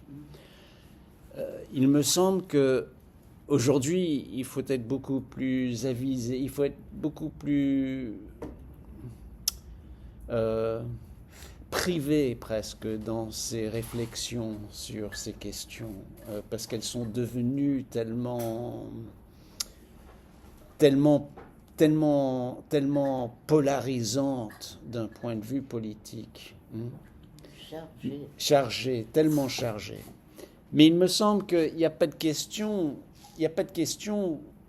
que pour, enfin, disons, mon interprétation, c'est que Foucault, il était toujours clair que, bien évidemment, il y a des faits. Il a toujours dit, bien évidemment, il y a des faits. Et qu'on peut vérifier les faits. Et que lui, dit, je vérifie les faits. Et vous pouvez vérifier que, en fait, Beccaria a écrit ça en 1764. Un positiviste heureux. Pardon ? Il dit qu'il est un positiviste heureux. Oui, exactement. Mais ce qui veut dire, c'est que, bien sûr, on peut vérifier que peut-être, c'est pas entièrement sûr, mais qu'il a donné le premier cours de Vincennes le 17 décembre 1969. Il accepte ça, il le dit très bien, mais il dit, mais c'est pas ça qui nous intéresse, c'est les interprétations. Et c'est pour ça qu'il dit que tous ces livres sont fiction. C'est pas parce qu'il a inventé ce qu'il y a dedans. Les discours, non, on peut les vérifier, on peut vérifier que c'est juste. On peut dire non, tu t'es gouré ou tu t'es pas gouré. Mais la seule chose qui nous intéresse, en fait, c'est jamais ces questions de fait. C'est des questions d'interprétation, d'une interprétation qui nous change, qui nous transforme, qui transforme notre subjectivité, qui nous donne une différente expérience de la vie, qui nous donne une différente manière de penser le présent. Et donc c'est ça. Et vous savez,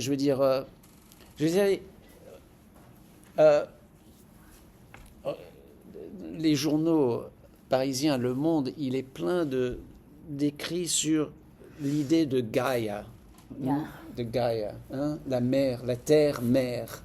Bruno Latour. Ouais, en partie à cause de Bruno Latour, mais en partie à cause de James Lovelock en 1962, qui a commencé avec tout ce Gaïa, toutes ces idées de Gaïa. Je veux dire, et qui a été subventionné par Shell Oil.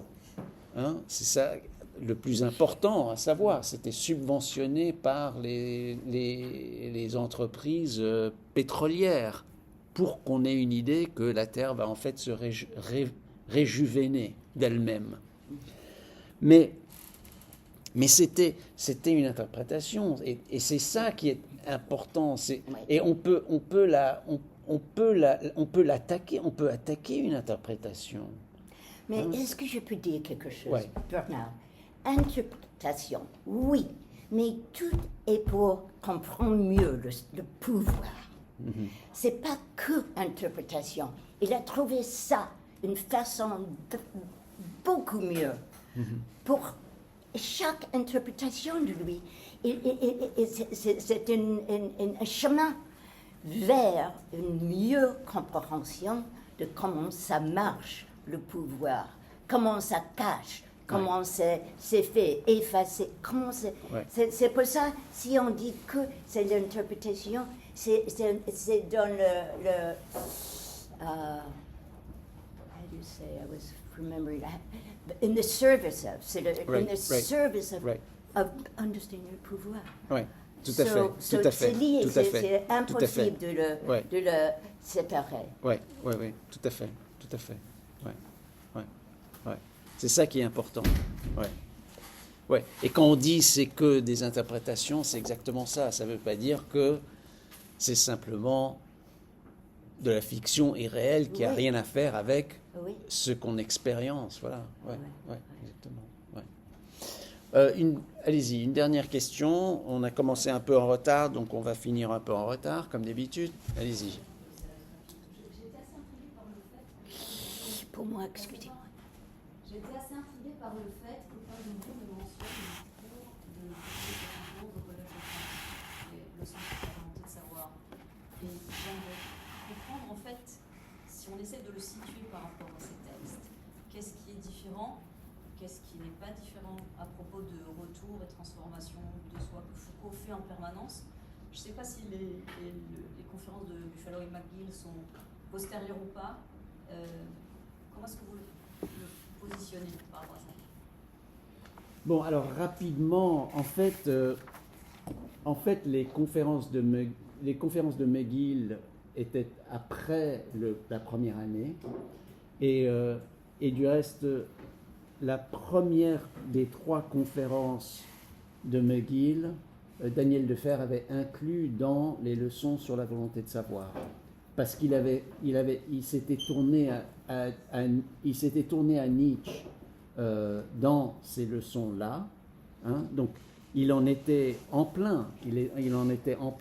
Il avait donné un cours sur Nietzsche qu'on ne retrouvait pas pour les leçons de la volonté de savoir, parce que Daniel pensait qu'ils avaient été pris, enfin c'est ce qu'il faisait beaucoup, Foucault, il prenait ses cours d'un endroit pour les donner, pour les retravailler quelque part d'autre, et donc il avait utilisé une partie de McGill pour. Donc il y a ce chevauchement, et c'est clair que dans les leçons sur la volonté de savoir, donc sa première année, il est entièrement en train de développer cette question de la production de la vérité, n'est-ce pas? Parce qu'il est en train d'étudier la mesure comme moyen de créer la vérité.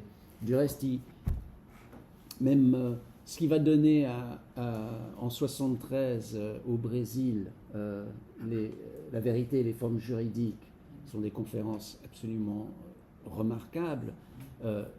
Ceux-là aussi, ils reprennent un chevauchement de ce qu'il est en train de faire dans les leçons pour la volonté de savoir. Donc, c'est entièrement... on pourrait dire que les leçons sur la volonté de savoir, ils émergent de ce travail sur Nietzsche, de mon point de vue. Bon, eh bien, écoutez, mes amis, merci infiniment à Anne.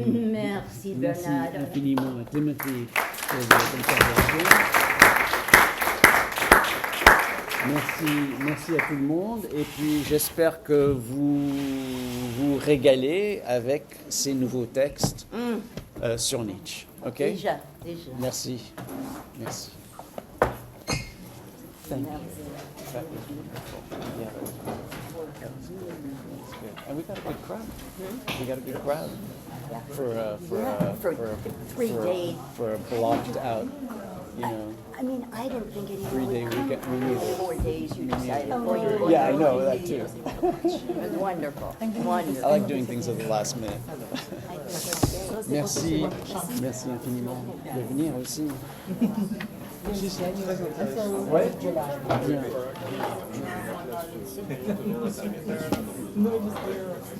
Bien. Ouais, bien sûr.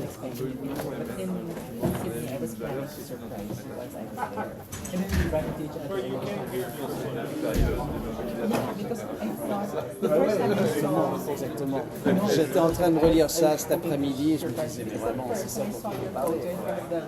La manière dont il parlait des médias et de la transformation de la médias, de l'expérience. C'est ça. Ouais, non, j'ai trouvé ça très juste et dans l'ambiance, dans les Merci. Merci beaucoup et je sais pas, c'est l'année prochaine.